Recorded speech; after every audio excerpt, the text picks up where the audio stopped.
మీ business ఏదైనా మీ ఊర్లో promotion చేయాలంటే అది సుమన్ టీవీతోనే సాధ్యం. ఇప్పుడే సంప్రదించండి.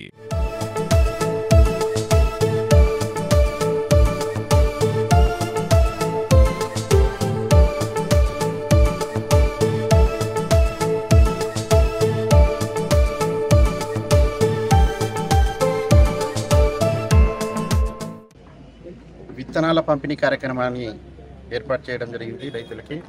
ఈ కార్యక్రమంలో భాగంగా అలాగే ఈ కోడుమూరు నియోజకవర్గంలోని ఉన్నటువంటి మండలంలో రైతులకి దాదాపుగా 22,29,50,000 రూపాయలని అన్నదాత సుఖీభవ కింద శాంక్షన్ చేయడం జరిగినది. అలాగే రైతులకు కావాల్సినటువంటి సబ్సిడీ విత్తనాలు, అలాగే కంది, మొక్కజొన్న, వేరుశెనగ 40%తో ఈ యొక్క రైతు కేంద్రంలో ఏర్పాటు చేయడం జరిగినది. అలాగే సబ్సిడీ మద్దతు ధర వచ్చేసి మన యొక్క గవర్నమెంట్ వరి, మొక్కజొన్న, పత్తికి ఇవ్వడం జరిగింది.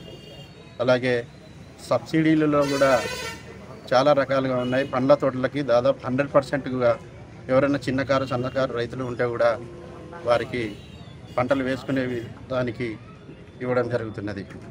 అలాగే స్ప్రింక్లర్లు, స్ప్రేయర్స్ కూడా ఇవ్వడం జరుగుతుంది.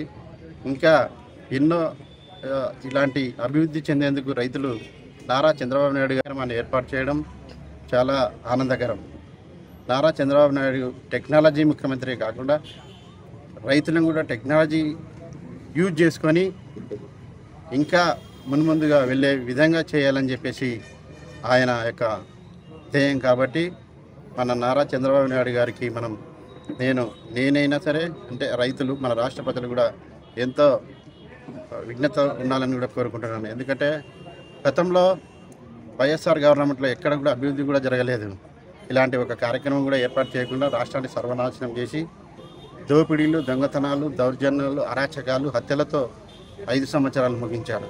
అలా కాకుండా నారా చంద్రబాబు నాయుడు గారు ఈ రాష్ట్రాన్ని అభివృద్ధి పథంలో నడిపించాలని చెప్పేసి సంక్షేమం, అభివృద్ధిని రెండు సంవత్సరాల్లో ముందుకు తీసుకెళ్తూ మన రాష్ట్రాన్ని మన భారతదేశంలో అగ్రస్థానంలో నిలవాలని చెప్పేసి నారా చంద్రబాబు నాయుడు యొక్క కళ 2047 అని చెప్పేసి మన రాష్ట్రాన్ని ఈ యొక్క సంపదను సృష్టించి సంపదతోటి అందరినీ సమానంగా ఉండే పేదరికం లేని రాష్ట్రంగా తయారు చేయాలన్న ఉద్దేశంతో మన నారా చంద్రబాబు నాయుడు గారు అహర్నిశలు కృషి చేస్తున్నారు. అలాగే పోలవరం అయితేనేమి, అమరావతి అయితేనేమి, ఎన్నో ప్రాజెక్టులు, సెజ్లు ఇలాంటి కార్యక్రమాలను ముందుకు తీసుకెళ్తూ ప్రతి ఒక్కరికి రైతులకి విద్య, ఉద్యోగం, ఉపాధి అవకాశాల రంగాలను పొందిస్తూ మన రాష్ట్రాన్ని ముందుకు తీసుకెళ్లాలని అహర్నిశలు కృషి చేస్తున్నారు. ఈ యొక్క రైతు విత్తన పంపిణీ కార్యక్రమంలో ఇక్కడ వచ్చేసినటువంటి ప్రతి ఒక్కరికి ధన్యవాదాలు తెలియజేస్తూ ముగిస్తున్నాను. జై హింద్.